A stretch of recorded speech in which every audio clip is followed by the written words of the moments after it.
नमस्कार दोस्तों, स्वागत है आप सभी का SRL एकेडमी के यूट्यूब चैनल पर। कैसे हैं आप सब लोग? उम्मीद करते हैं कि आप सब लोग होंगे स्वस्थ होंगे, मस्त होंगे, मजे में होंगे। दोस्तों, आज के इस वीडियो के अंतर्गत हम देखने वाले हैं अंड जनन की प्रक्रिया के बारे में, और साथ साथ में हम ये भी देखेंगे कि जो महिलाएं होती हैं उन महिलाओं के अंडाशय के अंतर्गत किस प्रकार से जो पुट्टक होता है ये अपनी वृद्धि करता है। तो ये सब कुछ आज के इस वीडियो के अंतर्गत आपको देखने को मिलने वाला है। इससे पहले हमने पिछले वीडियो के अंतर्गत शुक्राणु जनन की प्रक्रिया और उसके साथ साथ में शुक्राणु की संरचना के बारे में बताया था, और उसके बारे में आप हमारे पिछले वीडियो में जाकर देख सकते हैं। तो आज के इस वीडियो में हम बात करेंगे अंड जनन के बारे में। लेकिन वीडियो में आगे बढ़ने से पहले यदि आप हमारे चैनल पर पहली बार आए हैं, हमारे वीडियो को पहली बार देख रहे हैं, तो हमारे चैनल को सब्सक्राइब जरूर करें। और इसके अलावा यदि आप सबको हमारे ये वीडियो हैं ये अच्छे लगते हैं तो वीडियो को लाइक और शेयर भी जरूर करें। तो चलो बात करते हैं अंड जनन के बारे में। तो हम बात करने वाले हैं अंड जनन अर्थात oogenesis के बारे में। अंड जनन या जिसे इंग्लिश में बोला जाता है oogenesis। अंड जनन का मतलब क्या हो गया? देखो, महिलाएं होती हैं और उन महिलाओं के अंदर जो अंडाणु अर्थात मादा युग्मक होता है यह बनता है कहां पर? अंडाशय में। और अंडाशय के अंतर्गत जो कोशिकाएं अंडाणु का निर्माण करती हैं उन कोशिकाओं को हम क्या कहते हैं? अंडजनक कोशिकाएं। उन्हें क्या कहा जाता है? अंडजनक कोशिकाएं। तो अंडजनक कोशिकाओं से जो कि द्विगुणित होती हैं उन अंडजनक कोशिकाओं अर्थात ऊगोनिया से आपके अगुणित मादा युग्मक अंडाणु के निर्माण की इस प्रक्रिया को क्या कहा जाता है? अंडजनन कहा जाता है। और ये जो प्रक्रिया होती है ये भी आपकी कौन से विभाजन से पूर्ण होती है? अर्धसूत्री विभाजन के द्वारा ही पूर्ण होती है। तो कहने का मतलब क्या हो गया है कि जो अंड जनन होता है, पहली बात तो कहां होता है? तो अंडाशय में होता है। अंडाशय में जो कोशिकाएं होती हैं उनको हम क्या कहते हैं? उन कोशिकाओं को हम कहते हैं अंडजनक कोशिकाएं। उन्हें क्या कहा जाता है? अंडजनक कोशिकाएं हमें कहते हैं। कैसी होती हैं? द्विगुणित होती हैं। और इनसे जब मादा युग्मक क्या बनता है? अंडाणु, जिसे हम बोलेंगे ओवम। ये जो ओवम बनता है इस प्रक्रिया को हम क्या कहते हैं? अंड जनन कहते हैं। लेकिन ये अंड जनन की जो प्रक्रिया होती है ये शुक्राणु जनन के समान इतनी सिंपल नहीं होती है। शुक्राणु का जो जनन होता है वो होता है यौनारंभ के समय से। कहने का मतलब जब लड़का होता है 14-15 साल का होता है, जब वो किशोर अवस्था में प्रवेश करता है, उसके जो वृषण होते हैं वो टेस्टोस्टेरोन का निर्माण करने लग जाते हैं। उस दौरान जाकर शुक्राणुओं का निर्माण होता है, वो प्रारंभ होता है और वो जीवन भर चलता रहता है। शुक्राणु का जो निर्माण है ये जीवन पर्यंत चलता रहता है। जबकि अंडाणु निर्माण की जो ये प्रक्रिया है, अंड जनन की ये प्रक्रिया है, आप अनुमान लगाओ कब से प्रारंभ होती होगी? जब महिला यौनारंभ में आती है अर्थात प्यूबर्टी में आती है, तब से। कब से प्रारंभ होती है? आप यदि अनुमान लगाओ तो भी आप अनुमान नहीं लगा सकते कि ये कब से प्रारंभ होती है।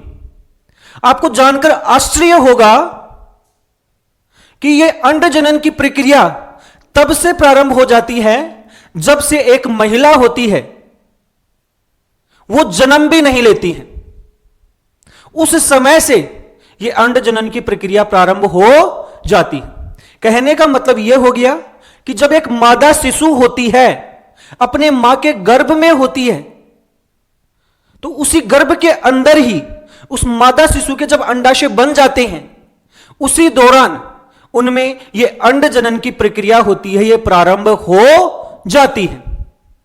कहने का मतलब महिलाएं हैं, जो मादा शिशु है ये पहले से ही तैयारी करके रखती हैं। और कितना पहले से? जन्म से पहले से। जन्म से पहले से अपने अंडाशय के अंदर ये क्या बनाने लग जाती है? अंडे बनाने लग जाती है। तो ये चीज भी आपको ध्यान रखनी है कि अंड जनन की जो शुरुआत होती है ये मादा शिशु में जब वो गर्भ अवस्था में होती है उसी दौरान हो जाती है। तो ये भी आपको ध्यान रखनी है कि अंड जनन का प्रारंभ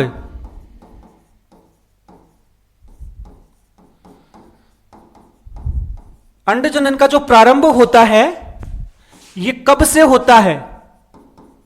मादा शिशु किस अवस्था में रहती है? गर्भावस्था में रहती है। गर्भावस्था में ही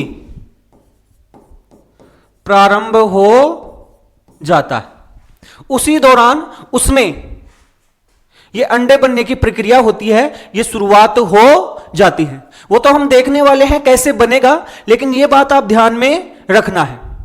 इसके बाद में क्या होता है? इसके बाद में देखो, गर्भावस्था में जो इसके अंडाशय हैं, इस मादा शिशु के जो अंडाशय हैं, इन अंडाशय में क्या होती है कि जो एक कोशिका होती है जिसे हम बोलते हैं अंडजनक कोशिका। कौन सी कोशिका होती है? अंडजनक कोशिका। इसमें होते हैं समसूत्रीय विभाजन। कैसे विभाजन होते हैं?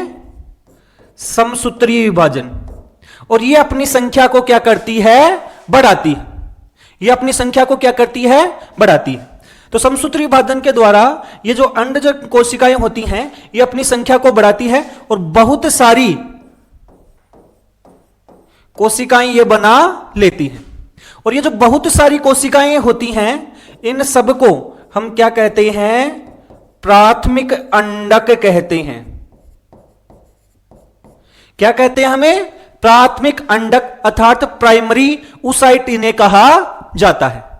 इन्हें क्या कहा जाता है? प्राइमरी oocyte कहा जाता है।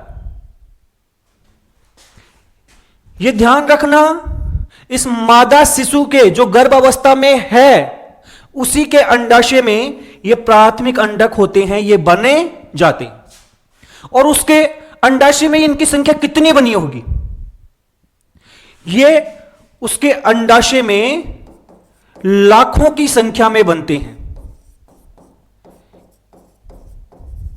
लाखों की संख्या में प्राथमिक अंडक होते हैं, प्राइमरी oocyte होते हैं। ये उस गर्भस्थ मादा शिशु के अंडाशय में बने जाते हैं। और एक बात और बताऊं कि ये जो प्राथमिक अंडक हैं इनमें अर्धसूत्रीय विभाजन भी प्रारंभ हो जाता है। क्या प्रारंभ हो जाता है? अर्धसूत्रीय विभाजन होता है, वो भी प्रारंभ हो जाता है। कहां पर? गर्भावस्था में ही प्रारंभ हो जाता है। यह भी बात आप ध्यान रख लेना।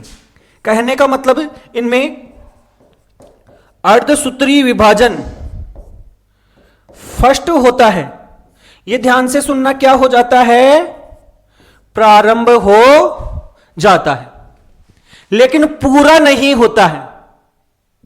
आपको ध्यान रखना है, यह अर्धसूत्रीय विभाजन होता है प्रथम, यह पूरा नहीं होता है। पूरा नहीं होता है तो कहां अटक जाता है? आप सबको यह पता होगा कि कोई भी विभाजन होता है, चाहे से वो समसूत्रीय विभाजन हो और चाहे से अर्धसूत्रीय विभाजन हो, उसमें कुछ उप अवस्थाएं शामिल होती हैं या अवस्थाएं आती हैं। प्रोफेज हो गया, मेटाफेज हो गया, एनाफेज हो गया, टीलोफेज हो गया, ऐसी अवस्थाएं होती हैं। अब जो अर्धसूत्रीय विभाजन प्रथम होता है, इसकी जो प्रोफेज होती है उसे बोला जाता है प्रोफेज फर्स्ट या पूर्वावस्था फर्स्ट। तो ये अर्धसूत्रीय विभाजन की कौन सी अवस्था में चला जाता है? प्रोफेज फर्स्ट होता है। अर्धसूत्रीय विभाजन की कौन सी अवस्था में? Prophase first. और उसमें जाकर एक तरीके से ये क्या हो जाती है? अटक जाती है। प्राथमिक अंडक है ये विभाजन शुरू तो कर दिया लेकिन ना तो आगे गया, ये इसी अवस्था में अटका हुआ है। कौन सी अवस्था में? प्रोफेज फर्स्ट वाली अवस्था में अटका हुआ है। और इतना सारा काम होता है ये उस मादा शिशु के अंडाशय में ही प्रारंभ हो जाता है। कहने का मतलब जब एक मादा शिशु का जन्म होता है, जब एक मादा शिशु का जन्म होता है, उस दौरान उस मादा शिशु के अंडाशय में प्राथमिक अंडक होते हैं, वो कौन सी अवस्था में पाए जाते हैं? प्रोफेज फर्स्ट के अंदर पाए जाते हैं और लाखों की संख्या में पाए जाते हैं। अब ध्यान से सुनो, ये लाखों की संख्या में ये जो प्राथमिक अंडक हैं, प्राइमरी oocyte हैं, आपको क्या लगता है कि जन्म के बाद में इनकी संख्या बढ़ेगी कि घटेगी? भाई नॉर्मली संख्या बढ़ती है कोशिकाओं की, लेकिन आपको जानकर आश्चर्य होगा कि ये प्राथमिक अंडक थे जो पहले लाखों की संख्या में थे, जन्म के बाद में इनमें लगातार क्या आती है? कमी आती है। ये लगातार कम होते जाते हैं और लाखों की संख्या से ये हजारों की संख्या में आ जाते हैं। लाखों की संख्या से केवल हजारों की संख्या में आ जाते हैं और जन्म के समय या जन्म के बाद में से लेकर जन्म के बाद से यौनारंभ तक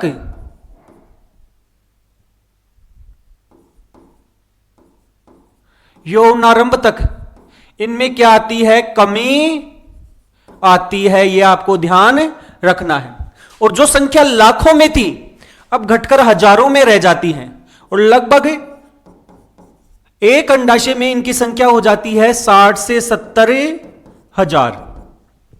इनकी संख्या केवल कितनी बच जाती है? 60 से 70 हजार प्राइमरी oocyte होते हैं, यही शेष बचते हैं। कब तक? जब वो मादा शिशु थी वो अपनी यौवनावस्था में आ गई, आपकी किशोर अवस्था में आ गई है, उस दौरान उसके अंडाशय में कुछ हजार जो अंडक होते हैं यही पाए जाते हैं। तो यह बात आपको जरूर पता होनी चाहिए कि अंड जनन की जो शुरुआत है वो शुक्राणु जनन जितनी सिंपल नहीं है। और यह बात तो आप दिमाग में बिठा लो कि महिलाएं हैं वो पुरुष जितनी सिंपल नहीं होती हैं।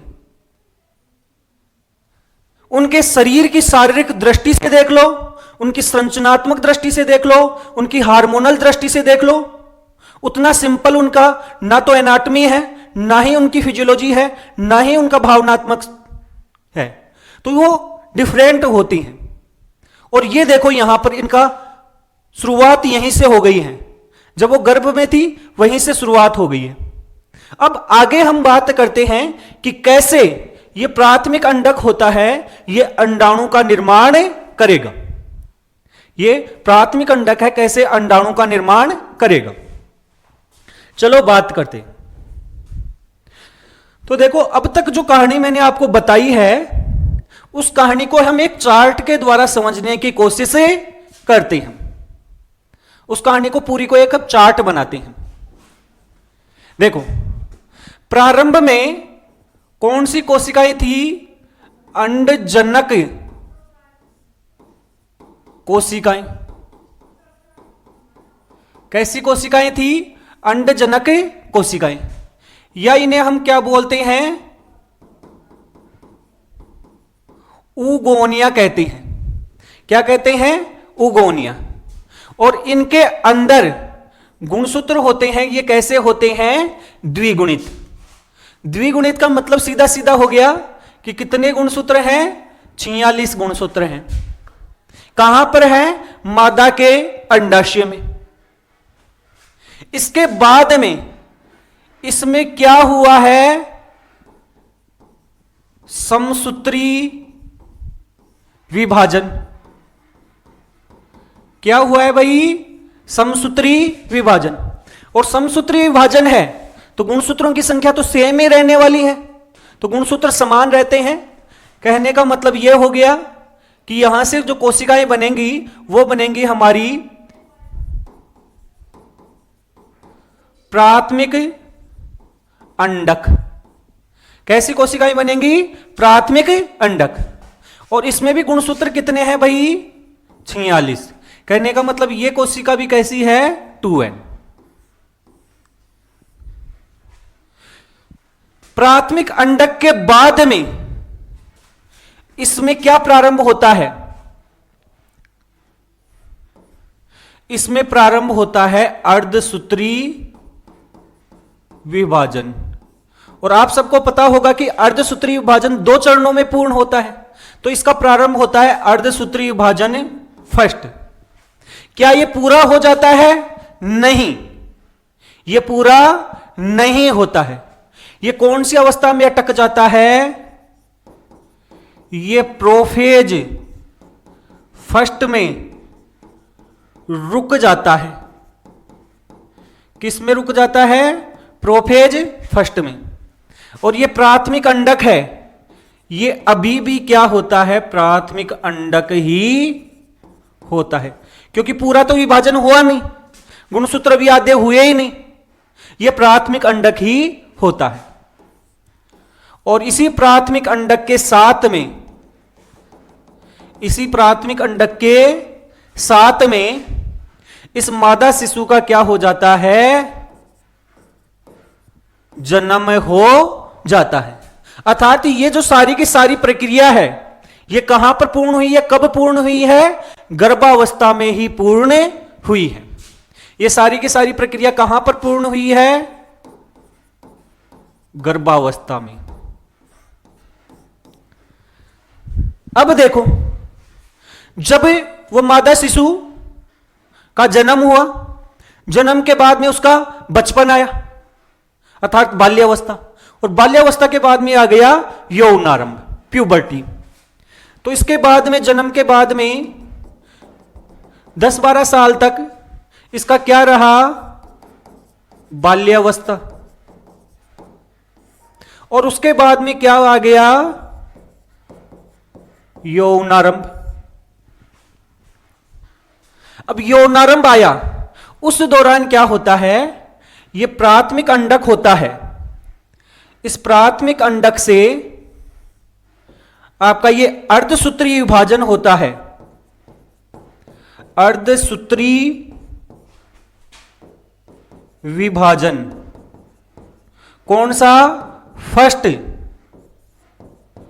पूर्ण होता है। यह पूर्ण होता है, और पूर्ण होता है तो बाद में ये जो विभाजन हुआ है, इसके बाद में आपके क्या बनता है? द्वितीयक अंडक बनता है। और ये द्वितीयक अंडक कब बनता है? यौनारंभ के बाद में। और ये जो विभाजन है, ये भी असमान प्रकार का विभाजन होता है। एक कोशिका बड़ी बनती है और एक कोशिका बनती है छोटी, एक बड़ी और एक छोटी। तो जो बड़ी कोशिका बनती है उसे तो हम बोल देते हैं द्वितीयक अंडक। क्या बोल देते हैं भाई? द्वितीयक अंडक। और जो छोटी कोशिका बनती है उसे बोला जाता है प्राथमिक पीत पिंडक। उसे क्या कहा जाता है? प्राथमिक पीत पिंडक कहा जाता है। यह एकदम छोटा होता है। तो इस प्रकार से यह जो अर्धसूत्री विभाजन फर्स्ट होता है, यह कैसा विभाजन होता है? असमान विभाजन होता है। कैसा विभाजन होता है? असमान विभाजन होता है। अब आपको यह लग रहा होगा कि अब इसके अंतर्गत क्या हो जाएगा? अर्धसूत्री विभाजन सेकंड। लेकिन यह इतना भी सिंपल नहीं है। मैं पहले ही बता चुका हूं कि महिलाओं में यह अंड जनन है, जितना सिंपल दिखता है, जितना सिंपल आप सोच रहे हो, उतना सिंपल बिल्कुल भी नहीं है। प्रारंभ कब से हुआ था? जब से वो गर्भावस्था में थी, तब से। और अभी भी पूरा होने का नाम नहीं ले रहा। 14-15 साल हो गए। लेकिन इसका जो ये द्वितीयक अंडक होता है, ये जो द्वितीयक अंडक होता है, इसी का क्या होता है? अंडोत्सर्ग होता है। इसी का क्या होता है? अंडोत्सर्ग। अर्थात जब अंडाणु बाहर निकलता है तो कौन सी अवस्था में निकलता है? द्वितीयक अंडक अवस्था में बाहर निकलता है।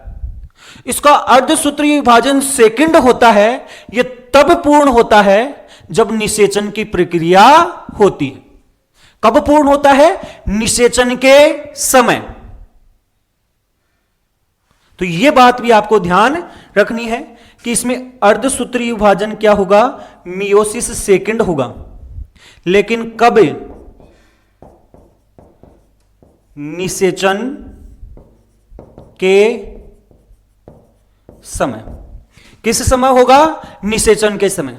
और उस समय इस द्वितीयक अंडक से बनेगा क्या? अंडाणु। इससे क्या बनेगा? अंडाणु। और यह कैसा होगा? एन। कहने का मतलब गुणसूत्रों की संख्या कितनी हो जाएगी? 23। गुणसूत्र तो यहीं पर 23 हो गए थे। और इस दौरान भी एक तो बड़ी कोशिका बनती है, उससे तो बन जाता है अंडाणु, और एक छोटी कोशिका बनती है, उससे आपका बन जाता है द्वितीयक पीत पिंडक। उससे क्या हो जाता है?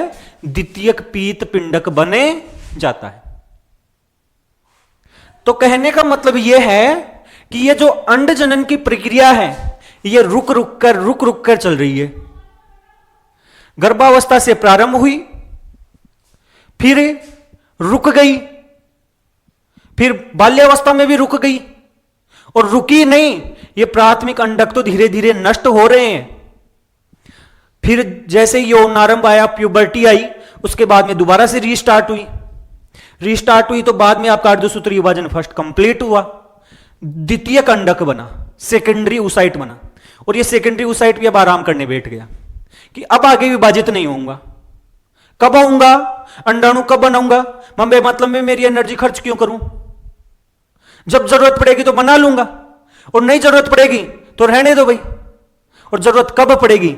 निषेचन के बाद में, फर्टिलाइजेशन के बाद में, या फर्टिलाइजेशन के समय। भाई फर्टिलाइजेशन के समय अंडाणु का निर्माण होता है, बाद में तो नहीं होता, लेकिन उसी समय होता है। तो उस समय होता है ये अर्धसूत्रीय विभाजन सेकंड। और ये भी कैसा? ये दोनों ही असमान विभाजन होते हैं। कहने का मतलब यह हुआ कि एक जो आपकी अंडजनक कोशिका होती है, एक उगोनिया होती है, इससे कितना अंडाणु बना? आप खुद देख के बताओ, कितना अंडाणु बना? केवल एक। केवल कितना अंडाणु बना है? केवल एक अंडाणु बनता है।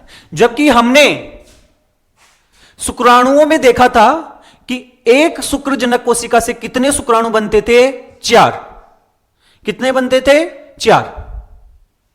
लेकिन अंडाणु केवल और केवल कितना बनता है? 1। तो यह तो हमने यहां पर चार्ट के रूप में देख लिया। इसी को अगर दूसरे रूप में दर्शाया जाए तो ऐसे भी दर्शा सकते हैं भाई। क्या? यह पहले आपकी क्या थी? अंडक जनक कोशिका, मतलब उगोनिया। इसके अंदर हुआ आपका समसूत्रीय विभाजन, और समसूत्रीय विभाजन लगातार होता जा रहा है, और इस प्रकार से ये क्या बन गई हैं? आपकी प्राथमिक अंडक। क्या बन गया भाई? प्राथमिक अंडक। अब इस प्राथमिक अंडक में एक कोई सा भी ले लो, यह प्राथमिक अंडक है, इसमें क्या प्रारंभ होता है? आपका अर्धसूत्रीय विभाजन प्रथम। लेकिन कौन सी अवस्था में अटक जाता है? Prophase first. यह भी एक तरीके से क्या है? प्राइमरी ऊसाइटी है। इसके बाद में इस महिला का क्या हो जाता है? इस मादा शिशु का क्या हो जाता है? जन्म। जन्म के बाद में क्या बीत जाता है? बचपन। और बचपन बीतने के बाद में आ गई किशोर अवस्था। किशोर अवस्था में ये प्राथमिक अंडक होता है, ये जागता है, अरे मेरे को तो विभाजन भी करना था, अभी तो मैं तो अटका ही पड़ा हूं। तो ये विभाजित होता है। ये क्या होता है? विभाजित। और विभाजित होता है वो भी कैसा विभाजन है? असमान विभाजन। एक तो बनती है छोटी कोशिका, एक बनती है बड़ी कोशिका। इस छोटी कोशिका को तो हम क्या बोलते हैं, प्राथमिक पीतपिंडक, और इसे हम क्या बोलते हैं, द्वितीयक अंडक। इसे क्या बोला जाता है, द्वितीयक अंडक। अब ये फिर अटक जाता है, और अब इसमें दूसरा चरण कब कंप्लीट होगा, निषेचन के समय। और निषेचन के समय जब कंप्लीट होगा फिर से कैसा होगा, असमान, एक छोटी और एक बड़ी। ये बड़ा तो क्या बन जाता है, अंडाणु, और ये छोटा क्या बनाता है आपका, द्वितीयक पीत पिंडक। तो इस प्रकार से एक अंडाणु का क्या होता है, निर्माण होता है।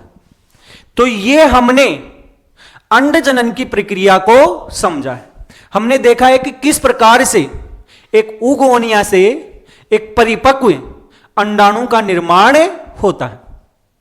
अब ये जो अंडाणु का निर्माण हो रहा है, ये कहां हो रहा है, कैसे हो रहा है, इस दौरान अंडाशय के अंदर क्या क्या संरचनात्मक बदलाव आ रहे हैं, ये सब कुछ देखना भी आपके लिए बहुत ही जरूरी है। ये अंडाणु ऐसे बाहर नहीं पड़ा है, इस अंडाणु की तो बहुत रक्षा करनी पड़ती है, इसको तो घेरे रखना पड़ता है। तो देखो इसका पूरी संरचना कैसे होती है। तो अब हम देखने वाले हैं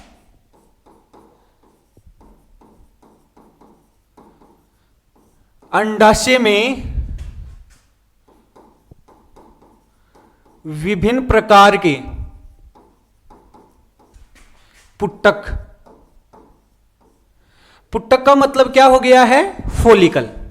पुट्टक का मतलब क्या हो गया है, फोलिकल हो गया है। अब देखो अंडाशय के अंदर कौन कौन से पुट्टक पाए जाते हैं, और उन पुटकों में कैसे फिर आगे आगे बनकर उनकी परिपक्व संरचना बनती है, और कैसे फिर उससे अंडोत्सर्ग होता है, ये सब कुछ अभी हम देखने वाले। तो देखो भाई, सबसे पहले एक हम बड़ा सारा अंडाशय बनाते हैं, क्योंकि इसके अंतर्गत हमें बहुत सारी संरचनाएं हैं, उनको दिखाना है।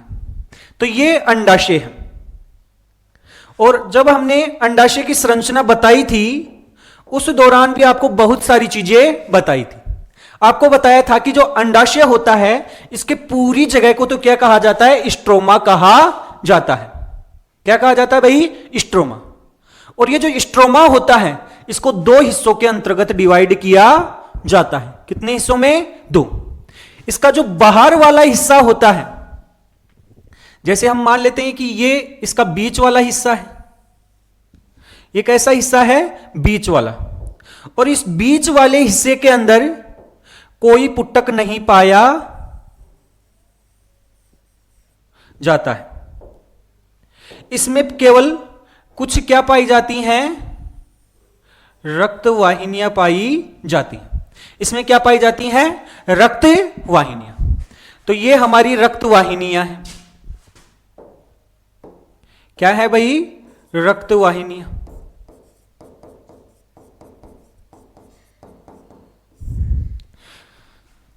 तो ये तो क्या है, ये है मेड्यूला। तो मेड्यूला में पुट्टक का निर्माण नहीं होता। पुट्टक का निर्माण इस बाहरी परिधि के पास पास होता है। अंडाशय की जो ये परिधि होती है, ये चारों तरफ का हिस्सा होता है, इसमें पुट्टकों का क्या होता है, निर्माण होता है, उनका परिवर्धन होता है। और इस हिस्से को क्या कहा जाता है, इस हिस्से को कहा जाता है कोर्टेक्स। इस हिस्से को क्या कहा जाता है, कोर्टेक्स कहा जाता है। और यदि आप अब जो मैं संरचनाएं बनाने वाला हूं उनको यदि आप ध्यान से देखोगे तो आपके सब कुछ समझ में आ जाएगा कि प्राथमिक पुट्टक क्या होता है, द्वितीयक पुट्टक क्या होता है, तृतीयक पुट्टक क्या होता है, ग्राफियन पुट्टक क्या होता है, कैसे उससे अंडोत्सर्ग होता है, अंडोत्सर्ग के बाद में कैसे आपका कार्पस ल्यूटियम बनता है, कैसे उसे कॉर्पस एल्बिकेंस बनता है, यह सब कुछ आपको यहां पर समझ में आने वाला है। इस कारण इसको ध्यान से देखना। यह अंडाशय का क्या है, कोर्टेक्स है। अब देखो यह अंडाशय तो भाई ये अंडाशय है, ये अंडाशय तो तब भी था जब महिला मादा के क्या थी, जो मादा शिशु थी वो महिला के गर्भ में थी, अपनी माता के गर्भ में थी। और आपको यह भी पता है कि माता के गर्भ में ही उसमें अंड जनन प्रारंभ हो गया था, हमने पीछे ही देखा है। उस समय कौन सी कोशिका थी जब वो मादा के गर्भ में थी, तो प्राथमिक अंडक। कौन सी अवस्था में था, प्राथमिक अंडक की अवस्था में था। तो हम ये मान लेते हैं कि ये हमारी प्राथमिक अंडक है। ये कौन सी संरचना है, प्राथमिक अंडक। और ये जो प्राथमिक अंडक होता है ऐसे खुला नहीं पड़ा रहता है, ऐसे खुला नहीं पड़ा रहता है। इसके बाहर की तरफ कोशिकाओं की एक क्या पाई जाती है, परत पाई जाती है। क्या पाई जाती है, कोशिकाओं की एक परत। और ये जो कोशिकाओं की परत होती है जो इसके चारों तरफ पाई जाती है, इसके चारों तरफ एक कोशिकाओं की क्या पाई जाती है, परत पाई जाती है।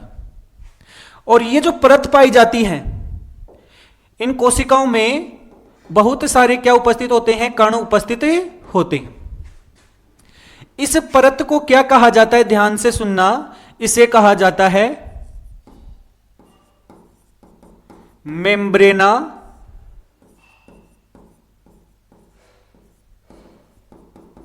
ग्रेन्युलोसा। क्या कहा जाता है भाई, मेम्ब्रेना ग्रेन्युलोसा कहा जाता है। और ये जो मेम्ब्रेना ग्रेन्युलोसा है, इसके अंदर की तरफ क्या उपस्थित होता है, प्राथमिक अंडक उपस्थित होता है। क्या उपस्थित होता है, प्राथमिक अंडक। कहने का मतलब अंदर है प्राथमिक अंडक, प्राइमरी oocyte, और उसके बाहर की तरफ कोशिकाओं की एक क्या बन गई है, परत, और उसे बोला जाता है मेम्ब्रेना ग्रेनुलोसा। और ये जो पूरी संरचना होती है, ये जो पूरी संरचना होती है, इसे क्या कहा जाता है, इसे कहा जाता है प्राथमिक पुट्टक। इसे क्या कहा जाता है, प्राथमिक पुट्टक कहा जाता है। और ऐसे बहुत सारे प्राथमिक पुट्टक होते हैं। ये मादा के अंडाशय में, इस मादा के अंडाशय में जो ये भित्ति होती है, जो ये परिधि होती है, इसके अंतर्गत पाए जाते हैं। ये बहुत सारे प्राथमिक पुट्टक पाए जाते हैं। आपको बताया था कि प्रारंभ में, जन्म से पहले तो ये लाखों में होते हैं, और उसके बाद में ये धीरे धीरे घट जाते हैं, और घटने के बाद में ये कितने रह जाते हैं, लगभग 60 से 70 हजार प्राथमिक पुट्टक होते हैं। प्राथमिक पुट्टक ये पाए जाते हैं, बहुत सारे होते हैं, लेकिन अभी के लिए हम एक मान लेते हैं, क्योंकि इसकी और अवस्थाएं भी हमें दिखानी है। तो यह था प्राथमिक पुट्टक अर्थात प्राइमरी फोलिकल। अब प्राइमरी फोलिकल में परिवर्तन कब होगा, इसका विकास कब होगा, यौवनारंभ के समय में। किस समय होगा, यौवनारंभ के समय। उस समय एक हार्मोन स्रावित होता है जिसका नाम होता है एफएसएच। पिट्यूटरी ग्रंथि से कौन सा हार्मोन स्रावित होता है, एफएसएच। और ये एफएसएच हार्मोन होता है, इसका नाम ही यही होता है, फोलिकल स्टिमुलेटिंग हार्मोन। इसका नाम क्या होता है, फोलिकल स्टिमुलेटिंग हार्मोन अर्थात पुट्टिका प्रेरक हार्मोन। ये इस प्राथमिक पुट्टक में क्या करवाता है, वृद्धि करवाता है। और जैसे ही इसकी वृद्धि होती है, ये प्राथमिक पुट्टक होता है, ये बदल जाता है एक बड़ी संरचना के अंदर। किसमें बदल जाता है, एक बड़ी संरचना में बदल जाता है। और इस संरचना को अब क्या कहा जाता है, द्वितीयक पुट्टक अर्थात सेकेंडरी फोलिकल कहा जाता है। तो यह प्राथमिक पुट्टक है, बदलेगा किसके अंदर, द्वितीयक पुट्टक में। अब द्वितीयक पुट्टक में देखो क्या क्या परिवर्तन आएगा। अंदर की तरफ जो अंड कोशिका थी वो थोड़ी सी क्या हो जाएगी, बड़ी। जो अंड कोशिका थी या प्राथमिक अंडक था, अभी भी देखो अंडक कौन सा है, प्राथमिक ही है, तो ये प्राथमिक अंड कोशिका थी, ये बड़ी हो जाती है। इसके अलावा इसके चारों तरफ कौन सी लेयर थी पहले, मेम्ब्रेना ग्रेन्युलोसा, और उसकी केवल और केवल कितनी परत थी, एक। कितनी परत थी, एक। अब ये परतों की संख्या बढ़ जाती है, पहले एक ही थी, अब 2-3 परत हो जाती है। कितनी परत हो जाती हैं, 2 या 3 परत हो जाती हैं। ये तो हो गई एक परत।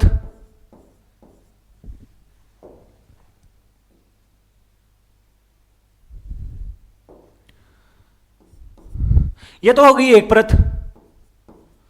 ऐसे ही एक को क्या बन गई है, दूसरी परत बन गई है।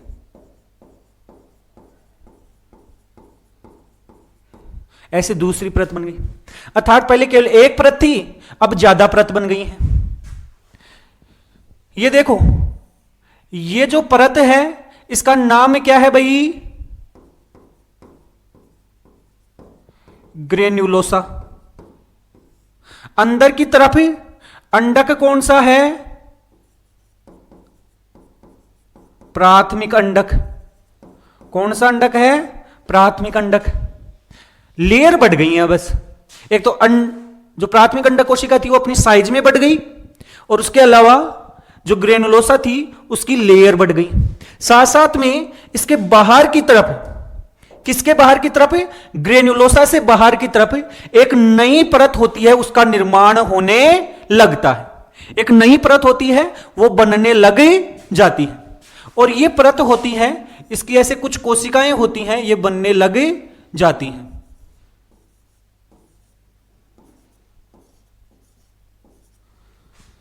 ये किसके बाहर बनती है, ग्रेनुलोसा के बाहर। और इस परत को क्या कहा जाता है, इसे कहा जाता है थीका। क्या कहा जाता है भाई, थीका कहा जाता है। तो ये थीका बनना कब से प्रारंभ हो जाती है, द्वितीयक जो आपका पुट्टक होता है उस समय ये प्रारंभ हो जाती है। तो क्या क्या परिवर्तन आया, आकार बढ़ गया, ग्रेनुलोसा की लेयर बढ़ गई, और एक नई परत बनने लग गई है जिसका नाम है थीका। और इस पूरी संरचना को हम क्या बोलते हैं, द्वितीयक पुट्टक। इसे क्या कहा जाता है, द्वितीयक पुट्टक कहा जाता है। अब द्वितीयक पुट्टक होगा, इसमें और अधिक वृद्धि होगी, इसमें कुछ और परिवर्तन आएंगे। क्या क्या परिवर्तन आएंगे वो तो हम देखने ही वाले हैं। इसमें नए नए परिवर्तन आने लगते हैं। क्या क्या परिवर्तन हुआ देखो, सबसे पहले ही पहले तो यह है हमारी प्राथमिक अंडक कोशिका। क्या है, प्राथमिक अंडक कोशिका। और यह प्राथमिक अंडक कोशिका है, इसके अंदर आपका अर्धसूत्री विभाजन फर्स्ट होता है, वो कंप्लीट हो जाता है। और जैसे ही कंप्लीट होता है, प्राथमिक अंडक कोशिका क्या हो जाती है, द्वितीयक अंडक कोशिका में बदले जाती है। तो पहला परिवर्तन क्या हुआ, प्राथमिक अंडक कोशिका से क्या बन गई है, द्वितीयक अंडक कोशिका बन गई है। और क्या परिवर्तन आया, जो आपकी ये कौन सा था, मेम्ब्रेना ग्रेनुलोसा। कौन सी लेयर थी भाई, मेम्ब्रेना ग्रेन्युलोसा। ये थी आपकी मेम्ब्रेना ग्रेन्युलोसा। इसकी परत तो बढ़ गई थी, क्या बढ़ गई थी भाई, परत। ये परतों की संख्या और बढ़ती है, और बढ़ने के साथ साथ इसके अंदर, किसके अंदर, इस ग्रेनुलोसा के अंदर की तरफ, इस ग्रेनुलोसा के अंदर की तरफ एक ऐसी गुहा बनने लग जाती है, एक ऐसी खाली जगह बनने लगे जाती है। और इस गुहा के अंतर्गत एक तरल पदार्थ भरे जाता है। साथ साथ में इसमें ऐसे बहुत सारी किसकी परत बन गई हैं, इस ग्रेनुलोसा की ऐसे बहुत सारी परत बने गई। लेकिन एक मुख्य विशेषता जो आपको ध्यान रखनी है कि ये गुहा बन जाती है, और इस गुहा को क्या कहा जाता है, जो तृतीयक पुटक में बनती है, और तृतीयक पुटक की सबसे मुख्य विशेषता होती है, तृतीयक पुटक की सबसे मुख्य विशेषता होती है, इस गुहा को कहा जाता है एंट्रम। क्या कहा जाता है, एंट्रम कहा जाता है। यह एंट्रम गुहा सबसे पहले किस में बनती है, तृतीयक पुटक में ही बनती है। अंडक था वो अब प्राथमिक अंडक नहीं रहा, वो कौन सी अवस्था में चला गया है, वो चला गया है आपका द्वितीयक अंडक, अर्थात अर्धसूत्री विभाजन फर्स्ट था वो पूरा हो चुका है, तो ये क्या बन गया है, द्वितीयक अंडक। इसके अलावा ये कौन सी परत थी, यह भी आप सबको पता है, ग्रेन्युलोसा। और भाई जो हम एक परत बना रहे थे ना थीका, ये कौन सी परत बना रहे थे, थीका। पहले तो एक ही लेयर थी, अब कितनी लेयर हो जाती हैं, 2 लेयर हो जाती हैं। इसकी भी कितनी परत बन जाती हैं, 2 परत बने जाती हैं। ये देखो,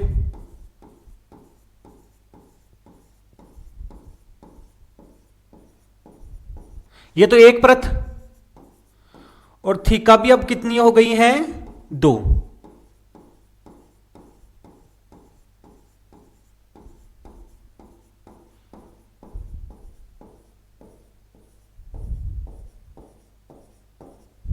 ऐसे 2 थीका की लेयर बन गई है। बाहर वाली जो थीका लेयर होती है भाई 2 बन गई, तो जो बाहर वाली होगी उसे बोला जाएगा थीका एक्सटर्ना, अंदर वाली को क्या बोला जाएगा, थीका इंटरना। तो थीका के कितने हिस्से हो गए हैं, 2। कौन कौन से हो गए, बाहर वाली को हम बोलेंगे थीका एक्सटर्ना, और अंदर वाली को हम बोलेंगे थीका इंटरना। तो देखो इसमें क्या क्या हुआ, यह है हमारा तृतीयक पुटक। क्या है भाई, तृतीयक पुटक अर्थात टर्सरी फोलिकल बन गया है। क्या क्या परिवर्तन आया, प्राथमिक अंडक था वो द्वितीयक अंडक में बदल गया, ये जो ग्रेनुलोसा थी उसकी लेयर बढ़ गई, इसके अंदर एक गुहा का निर्माण हो गया, उस गुहा को हमने क्या बोला है, एंट्रम बोला है।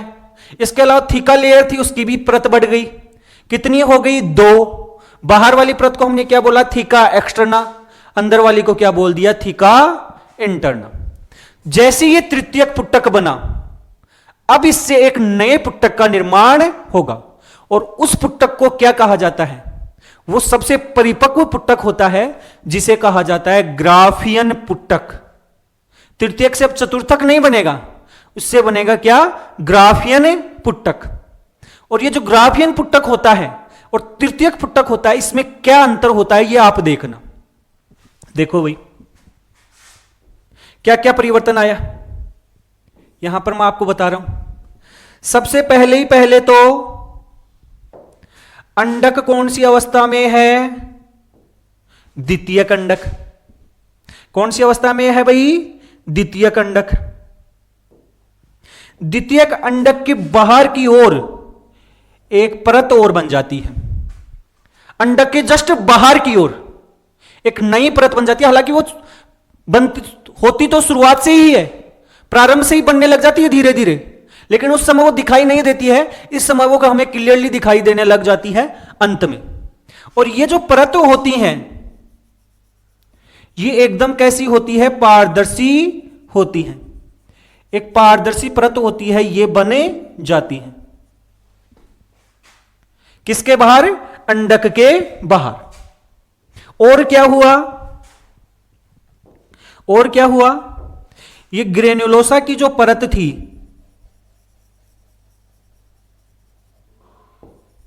ये ग्रेन्युलोसा की परत है,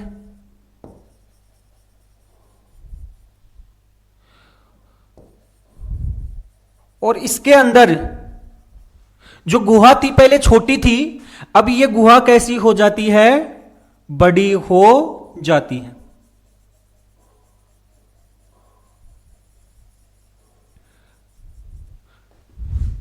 ये गुहा थी, कौन सी गुहा, एंट्रम, पहले छोटी थी अब एकदम बड़ी हो जाती है, बड़ी गुहा बन गई। और इसके बाहर की तरफ ही आप सबको पता है ही, दो लेयर किसकी हैं,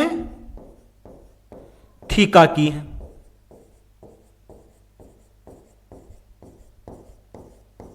किसकी लेयर है भाई, थीका वाली परत।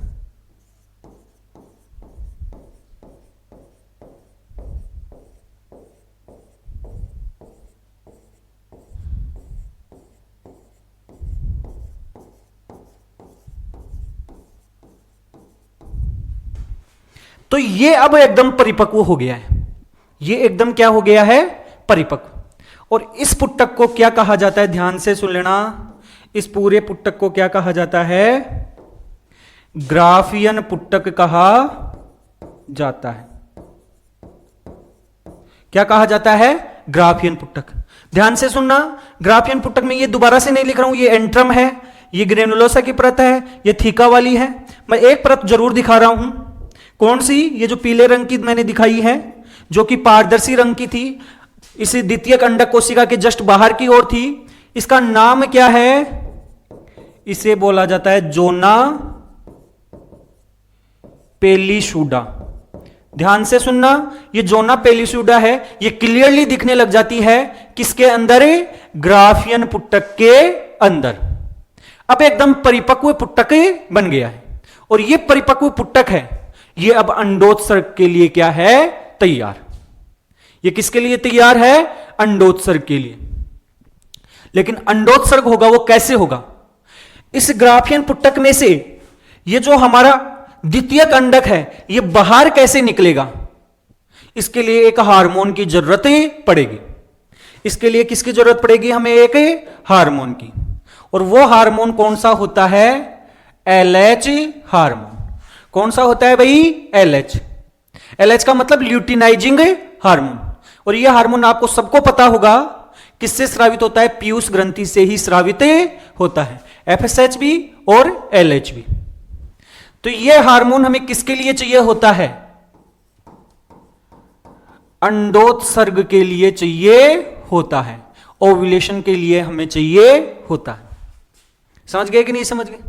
जैसे ही एलएच हार्मोन एकदम से बढ़ेगा, वैसे ही ग्राफियन पुट्टक में से, किसमें से, ग्राफियन पुट्टक में से ये अंडाणु होगा, ये तो बाहर निकल जाएगा, ये अंडाणु होगा ये तो बाहर निकल जाएगा, और एक ये बाकी की जो परतें हैं ये एक संरचना का क्या कर लेंगे, निर्माण कर लेंगे, ये एक संरचना का निर्माण कर लेंगे। देखो कैसे होगा, देखो इस समय क्या होगा, ये द्वितीयक अंडक होगा, ये तो बाहर निकल गया, इसके साथ साथ में इसकी कौन सी परत चली गई, जोना पेलिशुडा। कौन सी परत चली गई है, जोना पेलिशुडा। कुछ कोशिकाएं होती हैं, कुछ कोशिकाएं कौन सी भी आ गई हैं, ग्रेन्युलोसा वाली कोशिकाएं भी आ गई हैं। तो ये तो हो गया हमारा क्या, द्वितीयक अंडक। ये क्या गया है, द्वितीयक अंडक बाहर निकल गया, किसमें से, ग्राफियन पुट्टक में से। और ग्राफियन पुट्टक था, इसकी एक ये वाली संरचना थी, ये अंदर बच गई। ये वाली जो संरचना थी,